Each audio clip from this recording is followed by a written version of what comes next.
اور عثمان غنی رضی اللہ تعالیٰ عنہ کی شہادت یہ بہت بڑی واردات تھی۔ یہودی ازل سے اسلام کے دشمن ہیں۔ صرف آل تشیع سے ایک سوال کرتا ہوں اور پنڈی کی تفضیلی پیروں اور مولویوں سے بھی سوال کرتا ہوں کہ حضرت مولا علی کے قاتل کا نام تو آپ جانتے ہیں، عثمان غنی کے قاتل کا نام کیا ہے؟ کبھی توفیق ہوئی ہے بیان کرنے کی؟ ان کے قاتل کا نام بھی بیان کرو تاکہ تمہیں سازش پتہ چلے۔ یہاں تو یہودیوں کی جو مورے ہیں رافضی، وہ صحابہ پہ ہر مجلس میں تبرع کرتے ہیں اور آل بیت کا دشمن گردانتے ہیں صحابہ کو۔ بھئی مولا علی کا قاتل عبد الرحمن ابن ملجم ہے یا نہیں؟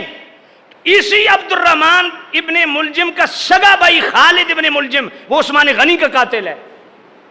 حضور کے دونوں دامادوں کا قاتل سگے بھائی ہیں، یہودی النسل ہیں۔ یہودی دشمن تھے صحابہ کے بھی، دشمن تھے میرے نبی کی آل کے بھی۔ اور یہ عثمان غنی کا قتل ایسے نہیں ہوا، اس میں بڑا سرمایہ یہودیوں نے لگایا۔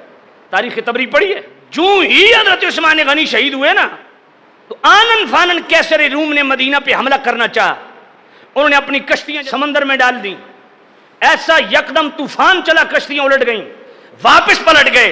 حضرت عمر بن عاص مصر کے گورنر، انہوں نے ایک جاسوس کو پکڑا، اس جاسوس سے پوچھ گچھ ہوئی، آپ نے پوچھا یہ آنن فانن تمہیں کیسے پتا چل گیا تھا کہ عثمان غنی قتل ہو گئے؟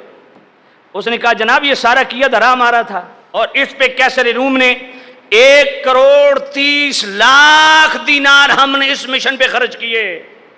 عثمان غنی کو راستے سے ہٹانے کے لیے، خلافت سے ہٹانے کے لیے کیسر روم نے 1,30,00,000 دینار خرچ کیے، جو کہ پاکستانی 2,60 ارب روپیہ بنتا ہے۔ آپ یہودیوں کی سازش کو نہیں سمجھ رہے؟ یہودی ازل سے صحابہ کے دشمن ہے۔ جو صحابہ کے متعلق گندی زبان استعمال کرتا ہے اس کو میں کہتا ہوں تمہارا قصور نہیں ہے، جن کا مال کھاتے ہو ان کا کام تو تم نے کرنا ہے۔